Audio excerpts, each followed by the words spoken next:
l'état d'exception, je ne vais pas vous en parler de la manière que j'aurais voulu toutefois. Pourquoi? Parce que j'aurais voulu vous en parler, j'aurais voulu commencer en vous disant que c'est... Je parle de l'état d'exception avec un petit E, hein, E minuscule avec un état. Que c'est un thème d'études philosophiques, notamment qu'ont traité Carl Schmitt, Walter Benjamin, Giorgio Agamben, un compatriote italien. Mais je ne peux pas. Je ne peux pas. Parce que je viens trop tard pour ça. Pourquoi? Parce qu'en France, nous n'avons plus cet état d'exception avec un petit E. L'état d'exception, désormais, dans ce pays, il s'écrit avec un grand E. L'état d'exception. Comme dans l'état, le droit administratif. Alors, en fait, c'est un oxymore, cette expression, si on la prend dans ce sens-là. Pourquoi? Parce que l'état, on le sait. L'état, c'est la loi, la règle de droit. Or, l'exception, c'est la sortie de la règle. Donc, ça veut dire que la sortie de la règle devient la règle. Il y a de quoi devenir fou. Mais plus encore, moi je vous rappellerai ce que disait William Pitt l'Ancien, qui est un homme politique anglais. Là où finit la loi, la tyrannie commence. Et là, c'est pas drôle. Ça n'a rien de drôle. Et en particulier, ça vous concerne toutes et tous plus spécialement. Et pourquoi? Parce que vous êtes des étudiants du droit administratif. Le droit administratif, c'est le droit, vous le savez, de l'exécutif. Et l'exécutif, c'est la branche la plus prompte à profiter de l'état d'exception. Le législatif, il vit au rythme de l'adoption des lois. Une loi liberticide est adoptée, peut-être qu'une autre viendra faire autre chose. Ou l'inverse, une question de temps. Le judiciaire, il vit au rythme du prononcé des décisions. Une jurisprudence plutôt liberticide va venir, une autre viendra en sens inverse. Ou l'inverse, question de temps. L'exécutif, il vit dans l'instant. Lui, il se moque du temps. Donc voilà pourquoi l'état d'exception, c'est d'abord à lui qu'il profite. Alors donc, la question c'est, si l'état d'exception, c'est l'instauration comme règle, comme je le disais, de la sortie de la règle, en quoi est-ce que cet état d'exception, il affecte le flux du droit? C'est ça qui nous intéresse. Pour trouver la réponse à ça, il faut regarder deux choses. D'abord, effectivement, le droit qui fonde l'état d'exception. Ensuite, les conséquences pratiques. Comment nous le vivons? Alors, vous allez me dire, le droit qui fonde l'état d'exception. Vous venez de nous dire que c'est une sortie de règle, l'état d'exception. Eh oui, mais le paradoxe, c'est que cette sortie de règle, elle trouve sa source dans la règle de droit. Alors, en France, depuis 2015, nous le connaissons, nous l'avons connu, sous la forme de l'état d'urgence. Et de ses suites, car il n'y a plus d'état d'urgence aujourd'hui, mais il n'est pas tout à fait parti. Alors, juste une petite précision, petite ou grande. Il ne faut pas confondre état d'urgence et état d'exception. L'état d'urgence, il fait partie de l'état d'exception. Il en est, si je puis dire, l'une des portes d'entrée. Mais à lui seul, il ne suffit pas à définir l'état d'exception. Pourquoi? Parce que l'état d'urgence, lui, il vient de la règle de droit. Il est inscrit dans la loi. Et c'est assez normal. Quel État ne se verrait pas reprocher de ne pas avoir une loi concernant les urgences nationales? Ça, c'est pas excessif.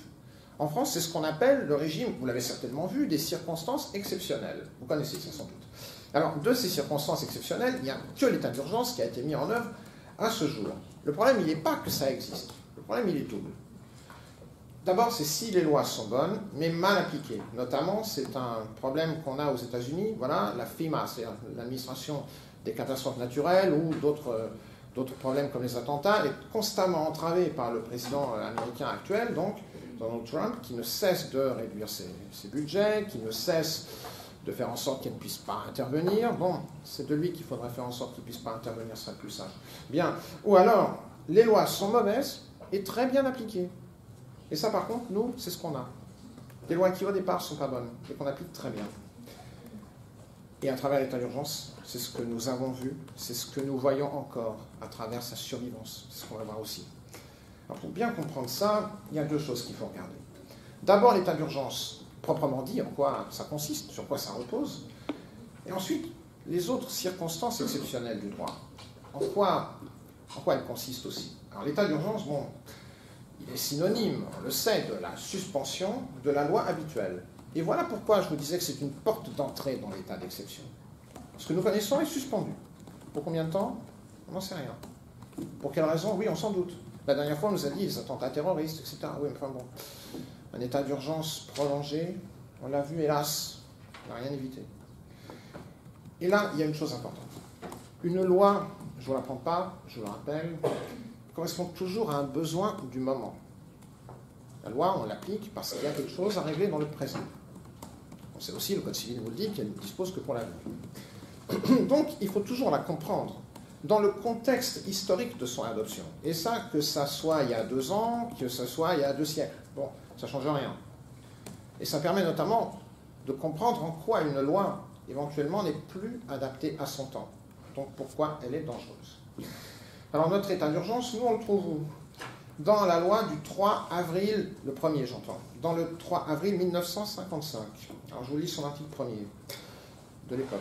L'état d'urgence peut être déclaré sur tout ou partie du territoire métropolitain, soit en cas de péril imminent résultant d'atteinte grave à l'ordre public, soit en cas d'événements présentant, par leur nature et leur gravité, le caractère de calamité publique. Calamité publique, dans le langage fleuri de l'époque, ça veut dire les catastrophes naturelles. 1955. On est sous la 4e République, une république parlementaire avec une instabilité gouvernementale assez chronique. Et par ailleurs, il y a ce qu'on appelle les événements d'Algérie, en d'autres termes la guerre d'Algérie. Mais à l'époque, on n'emploie pas ce terme. Et à l'époque, on a le terrorisme qui existe. À l'époque, celui du Front de Libération Nationale algérien, auquel succédera plus tard le terrorisme de l'OAS, donc l'organisation de l'armée secrète. Personne n'a été innocent de ce point de vue-là. Bon. Et depuis 2015, comment est-ce qu'on le connaît? Je rappelle à personne, hein, les attentats du 13 novembre, le Bataclan, les terrasses des cafés, Stade de France, pas très loin d'ici, je suis passé devant en venant. Donc, pour la petite histoire, mon propre beau-fils s'y trouvait ce soir-là. Il est heureusement revenu indemne, mais il y a des épisodes qui vous marquent, même quand vous n'y étiez pas. Donc, on le trouve dans une loi qui est la loi du 20 novembre 2015. Une semaine, hein, vous voyez comment ça va vite quand on veut faire adopter une loi. Hein, une semaine. Cette loi du 20 novembre 2015 réforme, actualise l'état d'urgence, et notamment 3 choses importantes. 1. Le contrôle du Parlement est plus important qu'en 1955. Le contrôle de la presse, qui était prévu, est supprimé. Très bien. Les pouvoirs de police et de justice, éventuellement, que pouvaient exercer les armées, sont également abrogés. Parfait. Seulement, cet état d'urgence-là, il va durer. Encore et encore. Vous voyez toutes les lois qu'on a adoptées pour le proroger. 19 février 2016, 21 juillet 2016, dans la foulée de l'attentat de Nice. Vous voyez, encore une semaine. Hein. Bon. 19 décembre 2016. Alors, 28 février 2017, une loi sur la sécurité publique qui ne proroge pas à proprement parler l'état d'urgence. Et enfin, 11 juillet 2017, la loi qui allait réglementer la sortie de l'état d'urgence. Mais à quel prix? On va le voir ça aussi. Le contexte historique, il est tout près de nous, il n'y a pas besoin de beaucoup d'efforts pour le comprendre. Plusieurs autres attentats ont été commis, notamment Nice, donc, lors de la fête nationale, et également des dispositions qui ont été censurées par le Conseil constitutionnel. Il y a également eu des QPC, ça vous connaissez, qui sont prioritaires ou préjudicielles, donc de constitutionnalité. Il y a eu tout ça. Avant ça, l'état d'urgence, il n'avait eu que des applications très courtes ou très locales. Lesquelles? En 1958, la première, donc le coup d'État, donc le putsch du 13 mai 58 en Algérie, qui se doublait ici en France, à Paris, ce qu'on appelait l'opération Résurrection, qui était censée aboutir également à un régime autoritaire, donc ça n'a pas été le cas. 1961, le putsch des généraux, venant également d'Alger, donc contre le général de Gaulle, donc, qui n'a pas réussi. 1985-87, les troubles en Nouvelle-Calédonie, donc, et dans quelques autres îles de cette même région. 2005, pendant 2 mois, si ma mémoire est bonne, à l'automne, le Premier ministre Dominique de Villepin avait décrété un état d'urgence suite à des émeutes urbaines. Donc, 2 jeunes, Zied et Bouna, avaient trouvé la mort donc, à l'époque. Puis, donc 2015, depuis les attentats du 13 novembre jusqu'au 30 octobre 2017. Avant ça, et voilà donc pourquoi je vous disais qu'on n'en sort pas tout à fait. Disons qu'on en sort, mais pour ne plus jamais en sortir. Car l'état d'urgence voit plusieurs de ces dispositions intégrées au droit commun. C'est-à-dire que vous êtes naufragé sur une île, on vous dit, vous voyez un navire qui vous dit « Ah, donc, vous allez venir me sauver ?» Non, on vous laisse là, mais on va vous amener du monde, quoi, en fait. Voilà, vous restez où vous êtes. Et notamment, qu'est-ce qui devient le droit commun? Les assignations à domicile, on appelle ça aussi assignation à résidence parfois. Les perquisitions administratives, les fermetures de lieux de culte, sinon, je suppose, sinon, il y a des indices selon lesquels il y a des foyers de radicalisation. Les les zones de sécurité. On a également donc, des choses qui ne sont pas dans l'état d'urgence, mais qui n'y étaient pas, mais qui s'y ajoutent. Le Passenger Name Record, ça c'est le fichier des passagers en avion. Et on a également un fichier de fonctionnaires, donc de membres de la fonction publique, que l'on soupçonne de radicalisation. Alors tout ça, ça a un double effet. Un double effet qui n'est pas que juridique. Le premier de ces deux effets, c'est la création d'un État, alors vous l'écrivez avec un petit E ou un grand E, comme vous voulez, vous choisissez, un État victimaire, qui se pose en permanence comme quelque chose qui va être frappé, sans vouloir répondre. Mais répondre, ça veut dire quoi? La réponse au terrorisme, elle est bien entendue, elle est policière, elle est militaire sans nul doute, mais elle est également sociale ou sociétale. Et sur ce point, je vous conseille l'excellent ouvrage de Scott Atran, A-T-R-A-N, qui est franco-américain, qui s'appelle « L'État islamique est une révolution ». Ce n'est pas, comme son titre pourrait l'indiquer, une louange, un éloge de Daesh, bien au contraire. Atran explique dans son ouvrage comment le recrutement de Daesh est encore plus vicieux que l'était celui d'Al-Qaïda. Il ressemble plus à celui du nazisme qu'à celui de l'islamisme tel qu'on le connaît. Et voilà pourquoi il faut l'examiner de près. Donc, on nous expliquait, expliquer, c'est déjà excuser, donc voilà, la même personne aujourd'hui a préféré ne pas expliquer pourquoi elle est partie s'installer à l'étranger. Ça me regarde, on ne va pas lui demander des choses.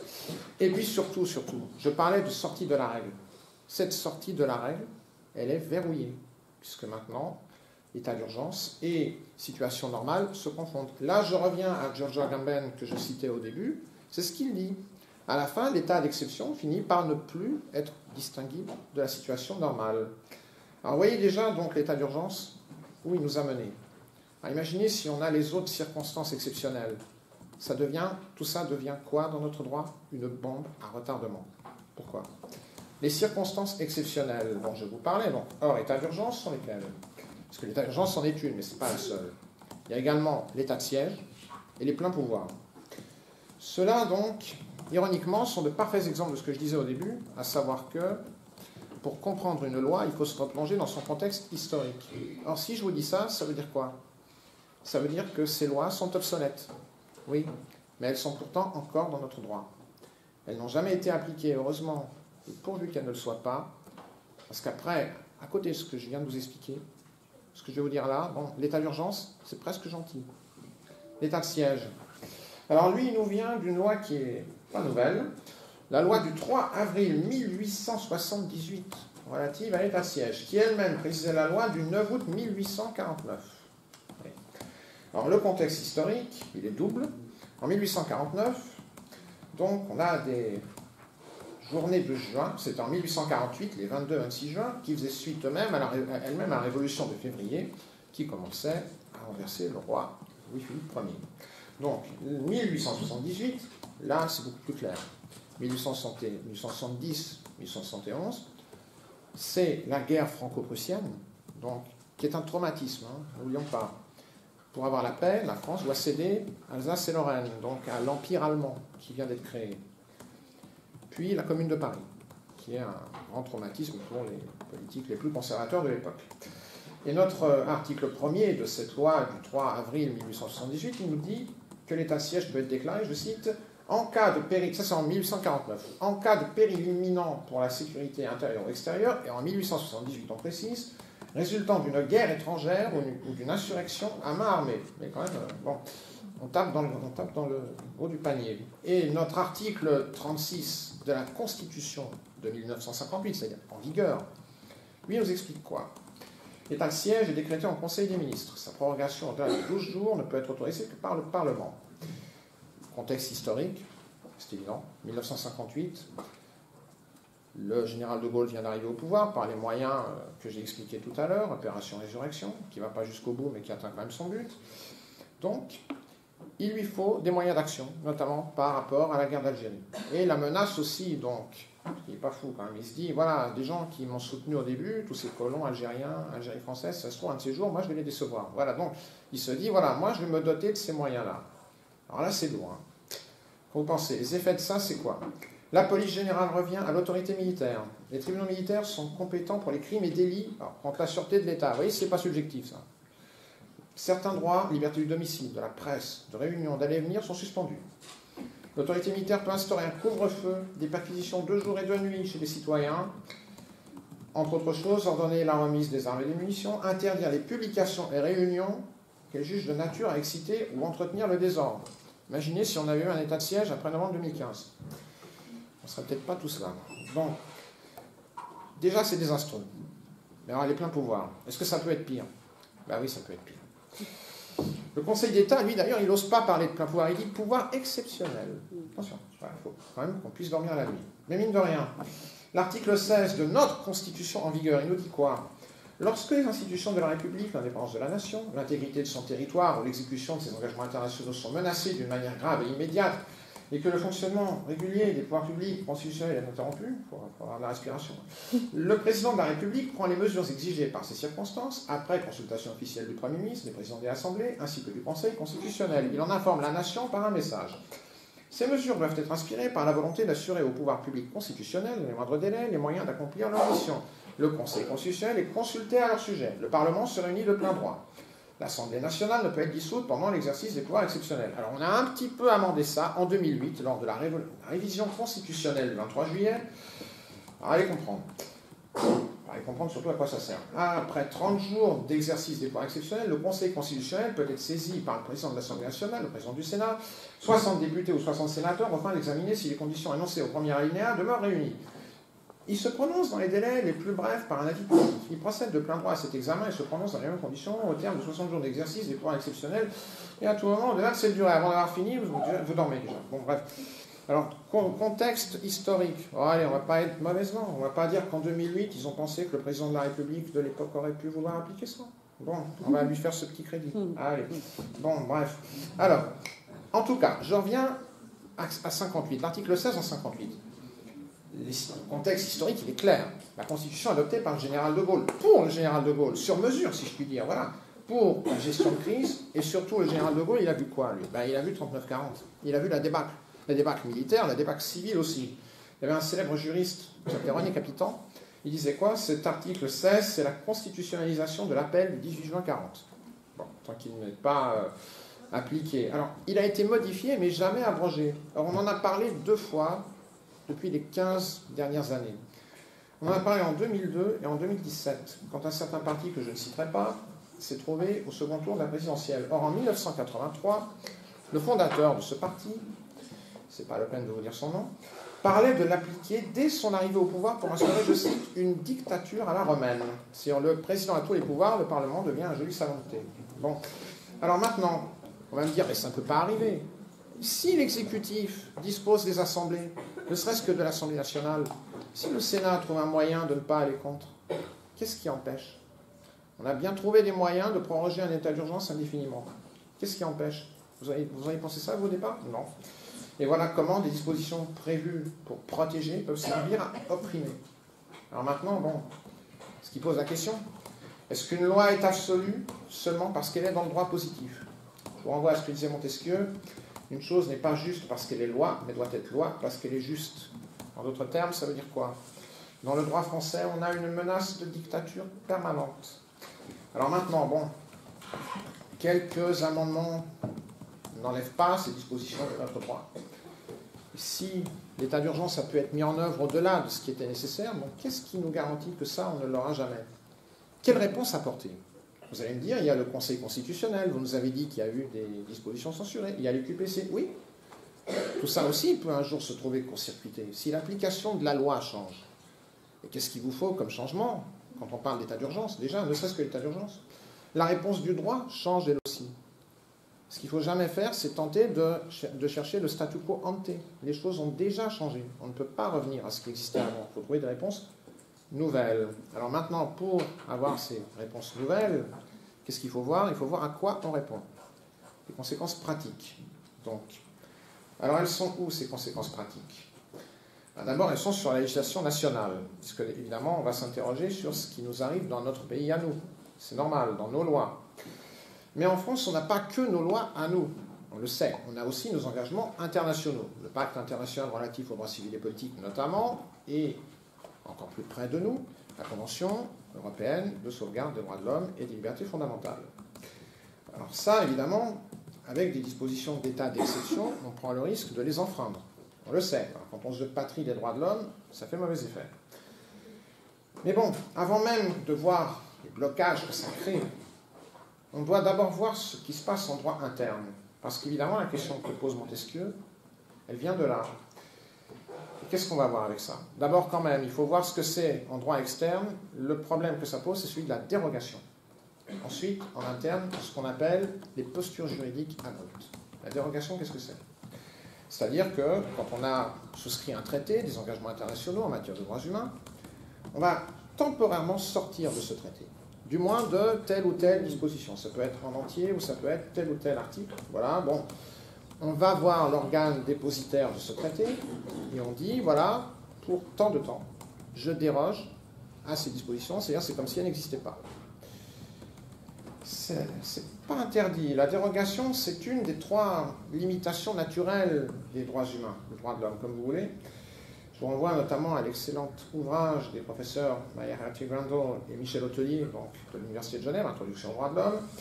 Ils le disent très bien. Vous avez dans chaque droit des restrictions nécessaires, c'est-à-dire donc notamment la restriction du droit à la liberté d'expression, pour ne pas menacer, pour ne pas diffamer, pour ne pas donc commettre de discrimination. Voilà, donc ça, ce sont les restrictions nécessaires. Il y a la dérogation, comme je viens de vous le dire, et il y a bien sûr ce qu'on appelle la déchéance, c'est-à-dire, vous savez, l'interdiction d'invoquer un droit pour en violer un autre. Notamment, il y a quelques jurisprudences de la CEDH, notamment citerai Norwood contre le Royaume-Uni ou Mbalambala contre France, c'est-à-dire on ne peut pas invoquer la liberté d'expression pour violer le droit de ne pas subir de discrimination. Voilà. Alors certains droits sont indérogeables. Le droit à la vie, le droit à ne pas subir de torture, le droit de ne pas être discriminé. On ne peut pas y déroger, quelles que soient les circonstances. La dérogation doit être limitée dans le temps et elle doit surtout être proportionnée aux circonstances exceptionnelles auxquelles on entend répondre. Ce n'est pas un blanc-seing, une dérogation, ce n'est pas un chèque en blanc. À savoir que si un État déroge mais ne le déclare pas, ça arrive plus souvent qu'on le croit, la dérogation est nulle et non avenue. C'est-à-dire l'État est considéré comme toujours lié à ce dont il a de lui-même, de fait, dérogé. Alors, une dérogation, il y en a eu une pendant cet épisode terroriste qui commence le 13 novembre 2015. Il y en a eu une en France, il y en a eu 2, mais il y en a une principalement qui nous occupe. Il y a eu une dérogation au pacte international relatif aux droits civils et politiques, d'une part. Et il y en a eu une aussi à la Convention européenne des droits de l'homme. Mais alors là, c'est encore plus dangereux. Pourquoi? Si encore il n'y avait que cette dérogation. Je conseille le travail là-dessus d'Anaïs Lambert et Alicia Brancagné Moreno, qui ont écrit un excellent article dans la Revue des droits de l'homme, je vous le conseille, en janvier 2016. Et ce qu'elle dit, c'est quand même, moi ça me glace le sang. On a cette dérogation, mais avant cette dérogation, quand la France ratifie la Convention européenne en 1974, elle met une réserve, ce qui n'est pas interdit non plus. Mais cette réserve, elle dit quoi? Elle confère à la France une compétence discrétionnaire, dans la qualification du danger prévu à l'article 15 de la Convention européenne sur la dérogation. Elle dit, c'est nous qui décidons. Voilà, vous n'avez rien à dire. Voilà. C'est-à-dire que l'article 15 n'existe plus. Voilà. Alors on nous dit en plus, voilà, les circonstances de l'article 16 de la Constitution, celui que je vous ai lu, de l'état d'urgence et d'état de siège, toutes les circonstances exceptionnelles d'un seul coup, doivent être comprises comme correspondant à l'article 15 de la CEDH. On a raison, quoi qu'on dise. Vous, taisez-vous. Voilà. Convention couchée. Voilà. Bon. En gros, c'est ça que ça veut dire. Voilà. Vous voyez un peu le danger quand même. Alors, vous le voyez quand même. Je vous disais que tout n'est pas permis. L'article 15 de la CEDH, il le dit bien. Toute autre partie contractante qui exerce ce droit de dérogation tient le secrétaire général du Conseil de l'Europe, car la Convention européenne dépend du Conseil de l'Europe, non pas de l'Union européenne, je le crois parfois, mais c'est faux, pleinement informé des mesures prises et des motifs qui les ont inspirées. Voilà, la déclaration préalable. C'est ça qui donne sa valeur à la dérogation.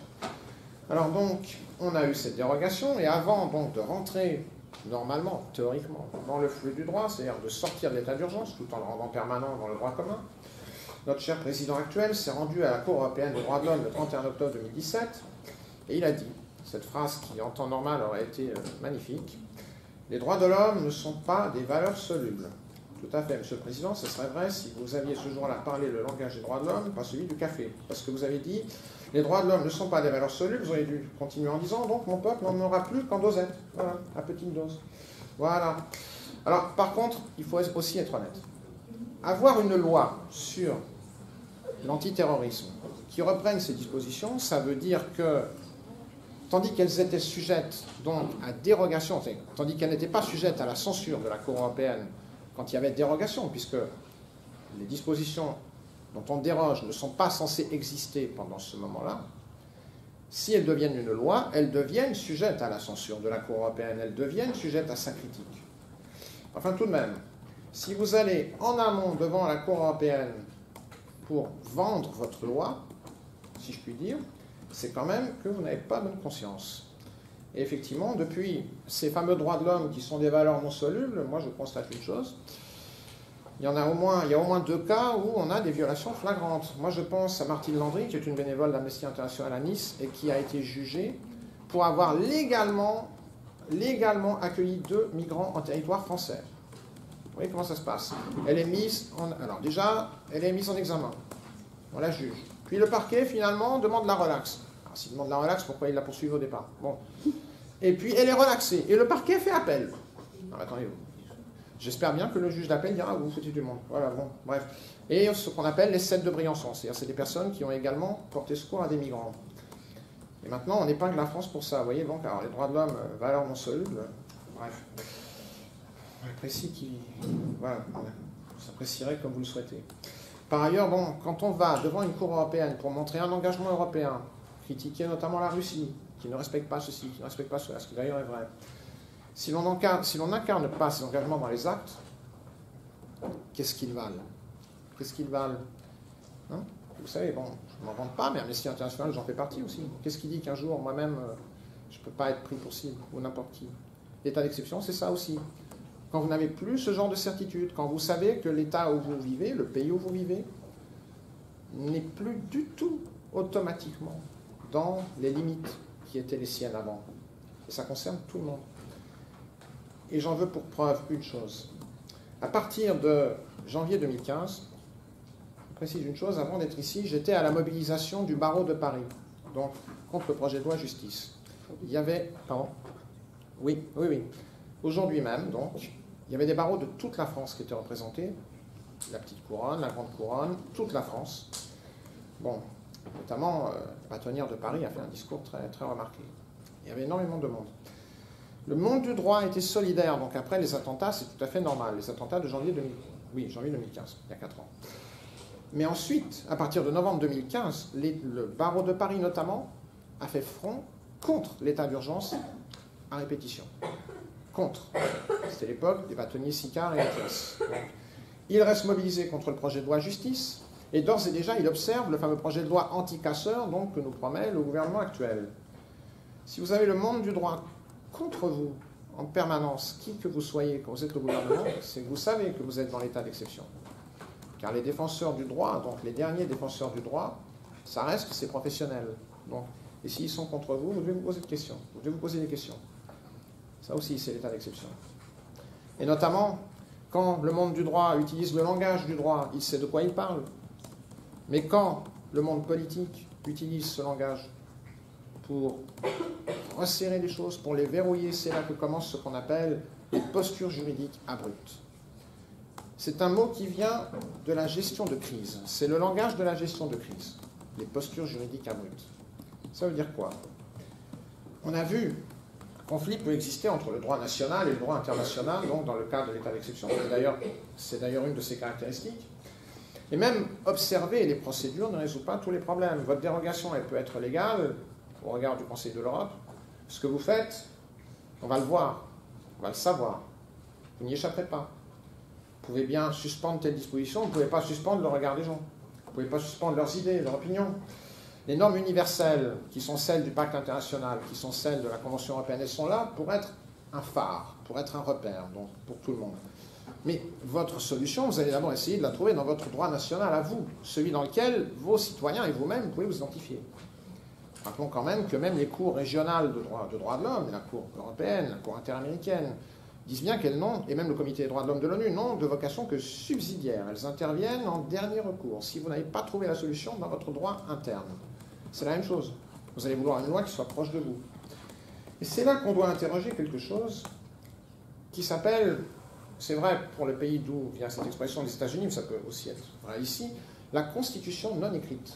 La formule étant de Harry Reid Amar, A-M-A-R, qui est un professeur de Yale, et qui a écrit un ouvrage que je vous recommande également, America's Unwritten Constitution, c'est-à-dire la constitution non écrite de l'Amérique.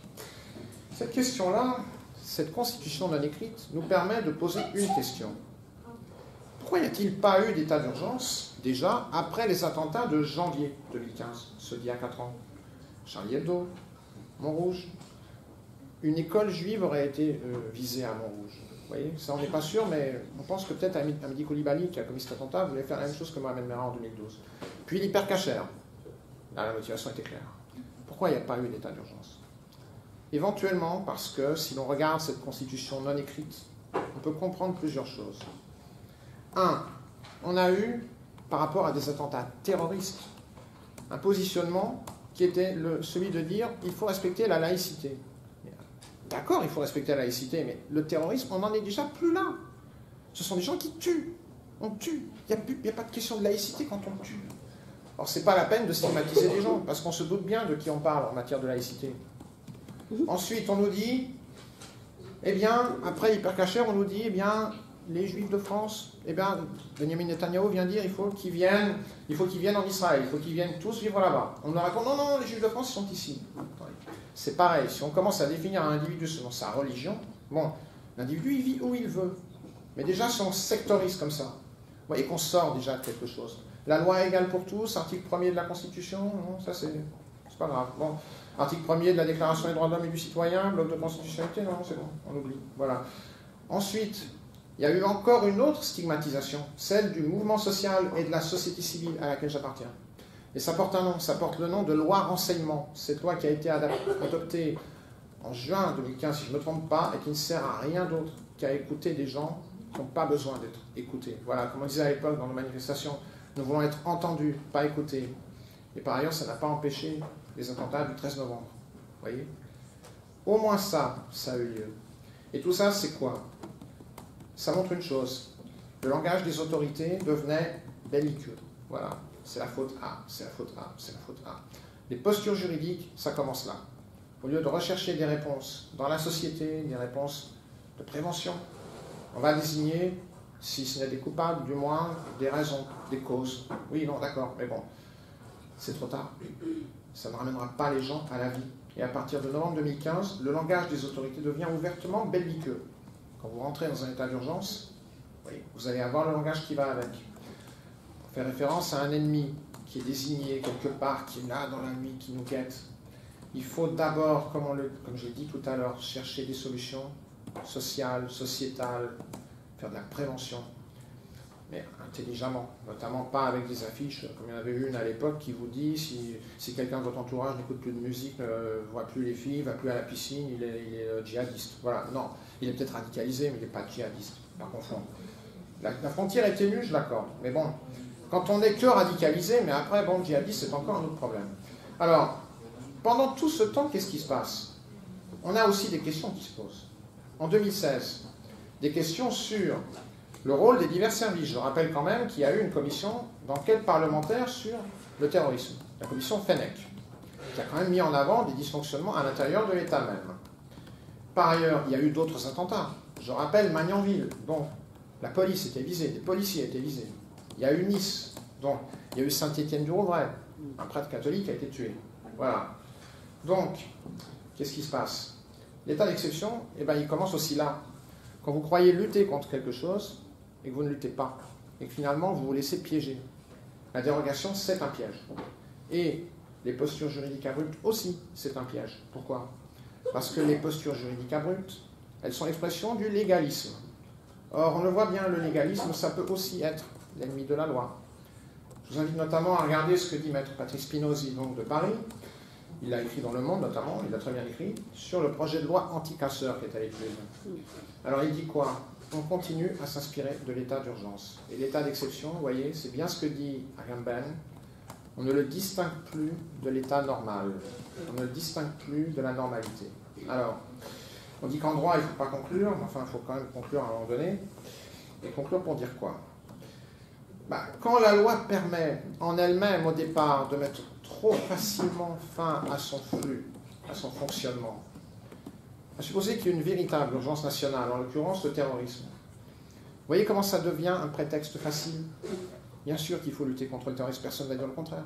Mais en même temps, qui va dire, après, enfin, on n'aurait pas cru que quiconque allait dire, ça justifie des mesures d'exception, bon, indéfinies dans le temps, indéfinies dans leur portée, du moins très mal définies. C'est pourtant ce qui arrive. Mais bon, c'est ce qu'on a vu. L'état d'exception, finalement, si on devait le résumer rapidement, qu'est-ce que c'est?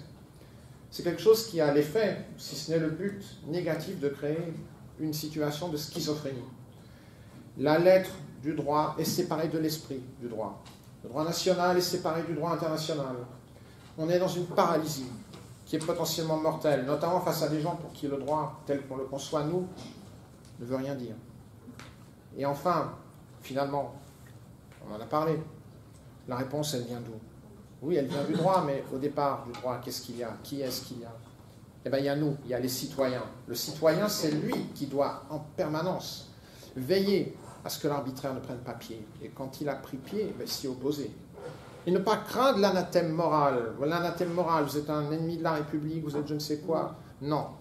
Parce que la loi prévaut sur la morale, ça on le sait. Ces politiques-là, ils veulent nous faire croire le contraire, mais nous, on le sait. Et puis surtout, c'est le rôle du juriste, c'est le rôle du professionnel du droit, naturellement. D'où l'importance, pour les juristes en devenir que vous êtes, d'avoir conscience de ces enjeux. Parce que, on l'a encore vu aujourd'hui, avec la mobilisation des avocats, la place de ces enjeux, elle est partout, sauf seulement sur le pavé, comme on l'a vu, ou dans les amphithéâtres. Ça commence là, mais ça doit aller partout dans la société. Maintenant, si je puis dire, la balle est dans votre camp. Voilà, merci.